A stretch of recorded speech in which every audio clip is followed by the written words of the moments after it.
Hello, welcome to The World Today. I'm Amarachi Ubani. Here's what's coming up within the half hour.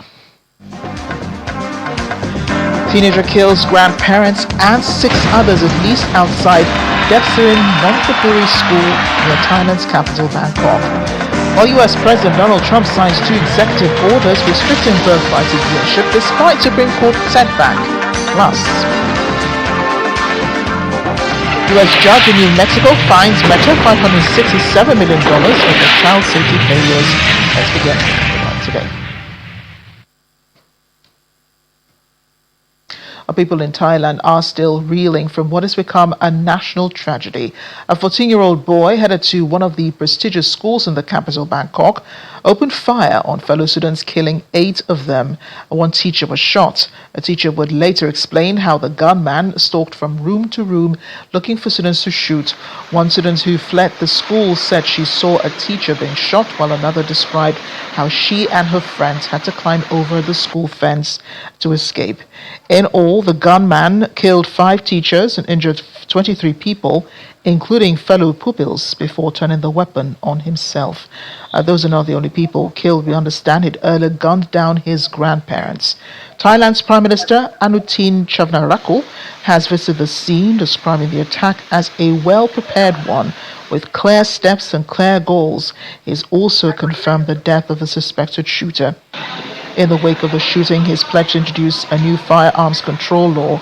Under the proposed legislation, members of the public would face stricter restrictions on carrying firearms. According to reports, Thailand has one of the highest rates of civilian gun ownership in Southeast Asia. The attack marks the country's 2nd school shooting this year.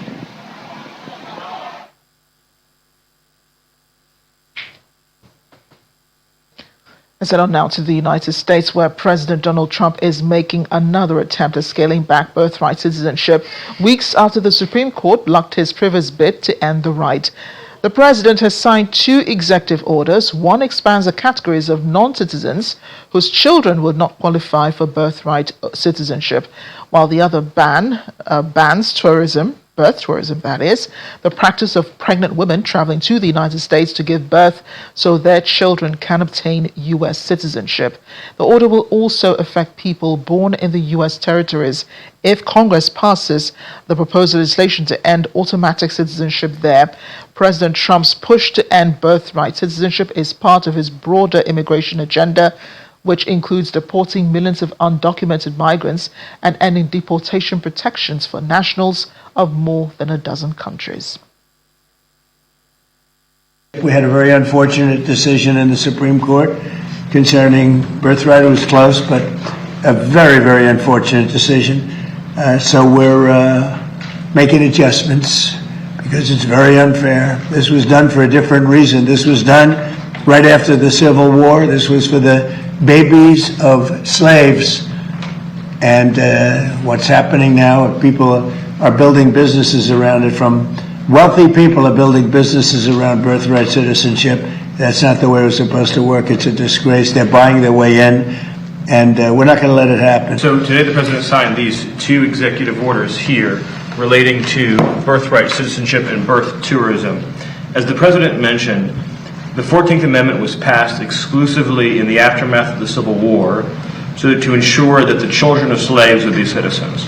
It had no other meaning and purpose outside of that. The president is using his authority as commander-in-chief to sign first an executive order using the new ruling the Supreme Court issued to expand the definitions of people who are ineligible for birthright citizenship.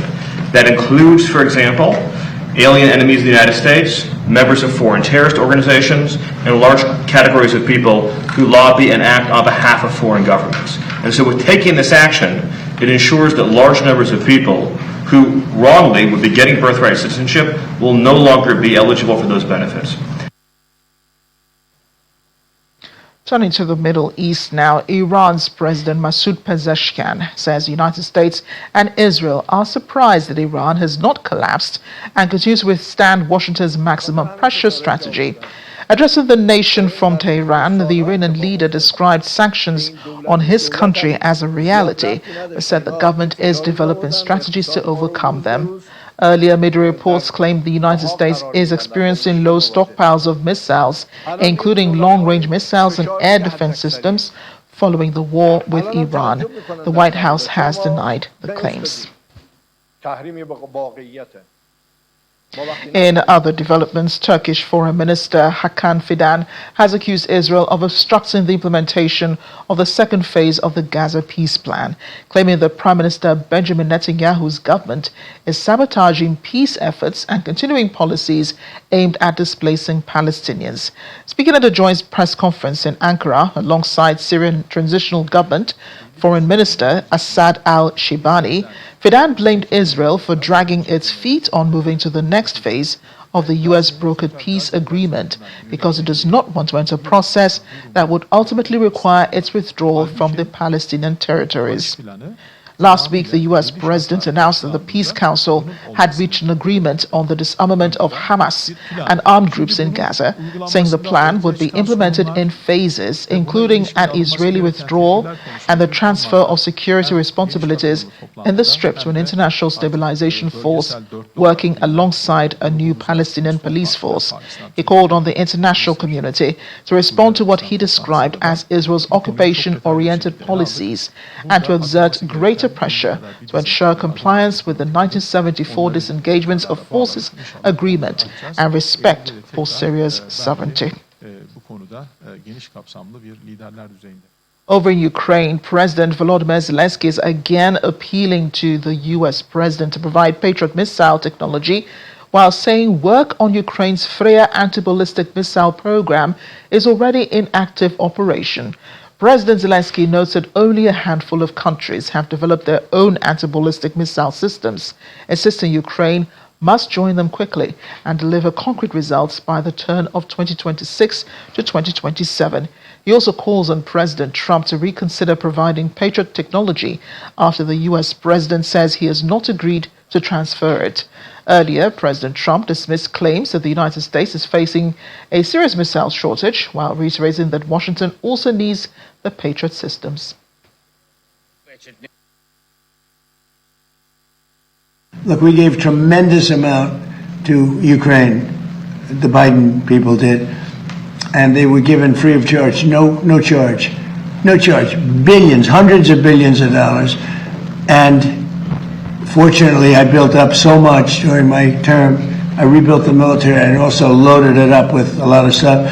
And we have certain types of munitions that are very powerful, that we have virtual unlimited supply. We have others where it's a little bit tighter, and we're getting them in on a daily basis. As you know, our defense companies are building more plants right now than at any point in history. They're building plants for the Patriots, for the Tomahawks, for everything. But we have certain types of munitions which are very, they may not be as accurate, they may not be, they're not as elite. We have elite too, but we're watching that very closely. But we have certain types which are very powerful and very good, and we have an unlimited supply, and so we're in great shape. But with that being said, we always want more. We have to have more. We have other things maybe come up, and maybe don't come up. Hopefully nothing else does come up. But we're in very good shape. We have literally massive amounts of ammunition.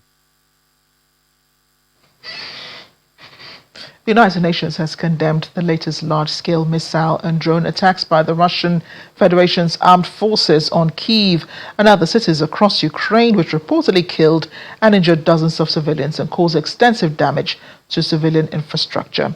Speaking to reporters in New York, the UN Deputy Spokesperson Farhan Haq emphasizes that attacks against civilians and civilian infrastructure are clear violations of international humanitarian law and must stop immediately. He reiterates the Secretary-General's call for urgent de-escalation, leading to a full, immediate and unconditional ceasefire, and for a just, sustainable and comprehensive peace in line with international law, including the UN Charter and relevant UN resolutions.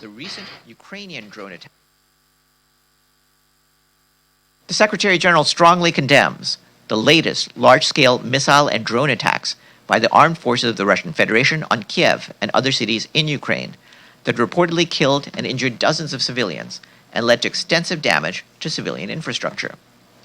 The Secretary General is deeply concerned by the continued escalation of the conflict, including onto the territory of the Russian Federation.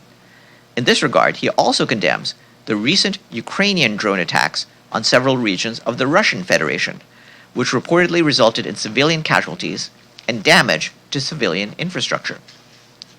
These latest series of attacks follow an alarming pattern of escalating strikes against populated areas, reportedly resulting in a record-level increase in numbers of civilian casualties and widespread destruction of residential and civilian infrastructure in Ukraine, as well as increasingly in the Russian Federation.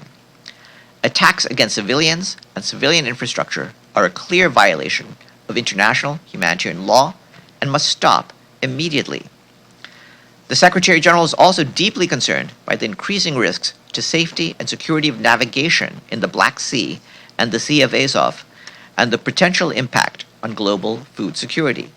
He calls on all concerned to ensure freedom of navigation in accordance with international law and for the protection of civilian ports and maritime infrastructure. 2 people have been killed, several others injured after a landslide tore through an eatery in La Trinidad Baguette in the northern Philippines, as heavy rain pounded the region during Tropical Depression Kujira.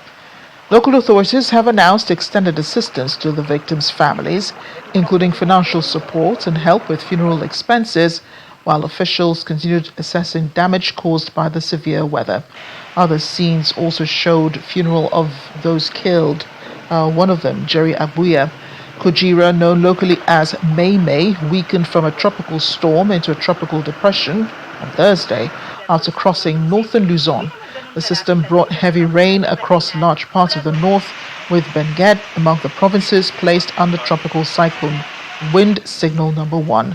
The storm's passage increased the threat of flooding, and rain-induced landslides across the mountainous Cordillera region before Kujira's circulation weakened after crossing Luzon.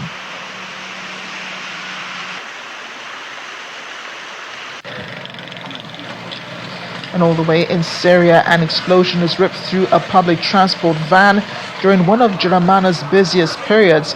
What was left were damaged cars and taxis on the roads. Ambulances arrived shortly afterwards to attend to those hurt in the attack.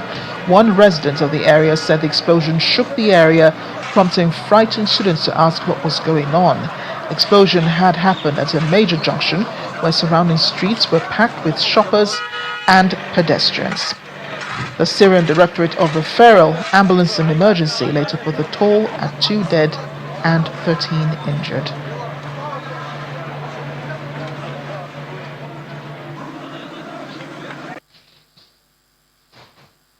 A more disaster ahead. A large wildfire is still burning through pine forest and low vegetation near the village of Usi in Serbia's Ibar Gorge, spreading across steep forested slopes. We're looking at drone footage of long lines stretching across the mountainside at night, with flames advancing through the forest and illuminating the surrounding hills. Firefighting crews from Karajevo, Vrnjača, Banja and Usi have been deployed to tackle fires in the gorge, where steep and inaccessible terrain has complicated efforts to bring the blaze under control. Serbia has experienced a series of wildfires during recent periods of hot, dry weather, with emergency services responding to blazes across several regions. High temperatures, low humidity, and strong winds have increased the risk of fires, particularly in forested and mountainous areas.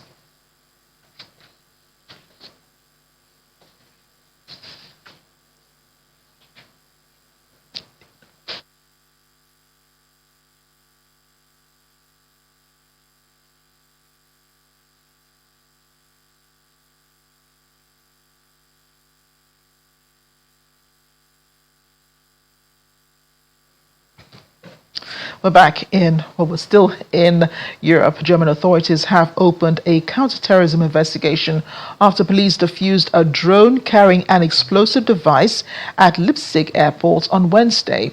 The Interior Minister described the incident as a possible hybrid attack. DW correspondent Chiponda Chimbelo joins us now from Berlin with an explainer. Chiponda, great to see you. What do we know about the incident so far? Well, it is the first incident involving a drone with an explosive device, and it wasn't the only incident at Leipzig-Halle airport this week. Another unidentified object actually collided with a DHL cargo plane, and whether those two incidents are connected is unknown. Now, Leipzig Airport is one of Europe's largest cargo hubs, and it does play an important role in transporting military goods to Ukraine because it serves as a base for Ukraine's Antonov Airlines. Now, the drone was apparently disabled near an Antonov plane, and we do know, of course, that German authorities have opened a counter-terrorism investigation, and the country's Interior Minister, Alexander Dobrindt, did cut his summer break to deal with the incident. And he did say that this drone incident was a potential hybrid attack, which has opened a new level of danger. Interesting, isn't it? Have investigators identified any suspects or potential perpetrators? This is an ongoing investigation, but of course what we do have so far is that some experts are pointing the finger at Russia, which they believe is increasingly turning to hybrid attacks, which are of course a blend of conventional warfare and clandestine tactics like sabotage and cyber attacks. And Russia may be intensifying those attacks because it is not making military progress in its ongoing war in Ukraine. Now, one leading foreign policy expert in the ruling coalition did say that he believes that this attack was orchestrated by Russia because of the method and objectives, which of course fit the modus operandi of the Kremlin. And it is important, though, to note that the interior minister himself hasn't gone as far as pointing a finger at the Kremlin. Now, there have been other drone incidents at German and European airports in the last 12 months, but this is of course, the first time that there was a drone with an explosive device. Chapanda, how is Germany strengthening its defenses against drone threats? Well, last month, the German parliament, the Bundestag, passed a new Federal Police Act, and that grants expanded powers to the Federal Police, which include the authority to shoot down drones. And in January this year, Germany's first joint drone defense center was opened here in Berlin. And the idea there is to enable better collaboration between federal and state security agencies. Now, the general consensus, though, among experts in Germany is that the country's drone defense system is inadequate. And according to the reports that we have seen, the drone at Leipzig Airport was actually discovered by a regular airport worker and not security officials or a system. And that could, of course, be a signal that the experts saying that Germany doesn't have the right tools to protect itself adequately from drones do have a point. Onda, thank you again for speaking with us and for bringing us this explainer. In other news now, a U.S. judge in New Mexico has ordered Meta to pay another $567 million for its failure to warn the public about dangers its platforms pose to children, marking the largest fine against the company over child safety. Judge Brian Bedshade said the social media giant is a public nuisance akin to air pollution and that it must put the money in a fund aimed at reducing future harms. The ruling is in addition to $375 million in fines Meta was already ordered to pay in the case, for a total of $942 million. Regarding the earlier $375 million verdict in the case, Meta had said it intended to appeal the ruling and gave a similar explanation. It was the first time that a state has successfully sued Meta over child safety issues.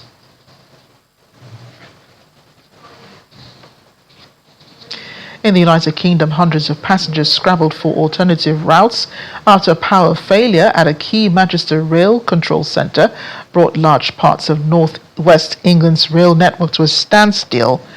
The power failure hit the Manchester Rail Operating Centre shortly before 2 p.m, knocking out signalling and triggering widespread cancellations and severe delays.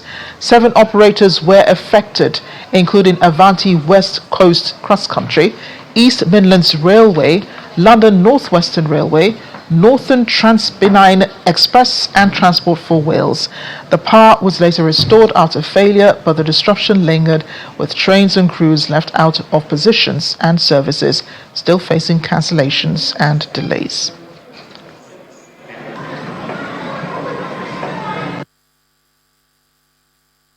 It made me think that definitely they said it was some kind of electrical malfunction, so that sounds bad.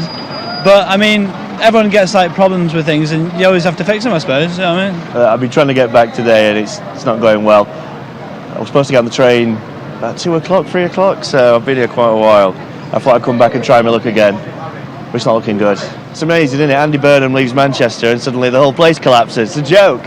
Bring back Andy. Spoken to some people at the station, and apparently Northern Rail aren't doing any replacement at all because they've issued a do not travel notice, but obviously we've already travelled this morning because it's for work, so they've not got no rail replacement or anything. Like, there's no other trains we can get, so we're just having to make our own way. It's been massive delays, but everything's just been cancelled, so everyone's just trying to find the replacement bus. But we don't know where we're standing at the minute with this, what's going on in the train station. Been here since 10 to 5, so went to the pub, got a glass of wine, came back for the train, and it's just gone. It's out now, it's not on. And there's like barriers up there, they're sending everybody up there and then sending everybody back down, and it's just... We're not getting any trains today. I'm lucky, my partner's got a car, so he's coming to pick me up, but I will be here for another hour, so in the pub with another glass of wine. Well, here's one story that proves that humanity can trump government's decisions. One local family has turned its home into an informal refuge, providing food, showers and clothing to stranded migrants as thousands remain stranded in the Spanish enclave of Ceuta. For Mohammed and her family, the demanding work of preparing meals stretches late into the night after serving food throughout the day. They spend hours cleaning before beginning the process again the following morning. Despite the hectic routine, Mohammed says compassion is what drives her efforts. For many migrants who reach Ceuta after crossing from neighboring Morocco, her home offers solace, providing a place where they can wash, eat and briefly rest. Although Spanish authorities declare that many have since returned to Morocco, thousands remain in Ceuta, where emergency shelters and local support networks continue to assist those still waiting for their future to be decided.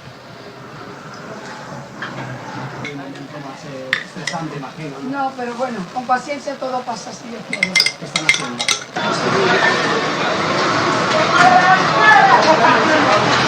Sí, mucho ocuparía, no vamos a hablar. Pa Fatma, echamos un plato. Le duele Hayton, ahí, dame tu caso. And that's the world today. Thanks for watching. I'm Amarachi Ubani.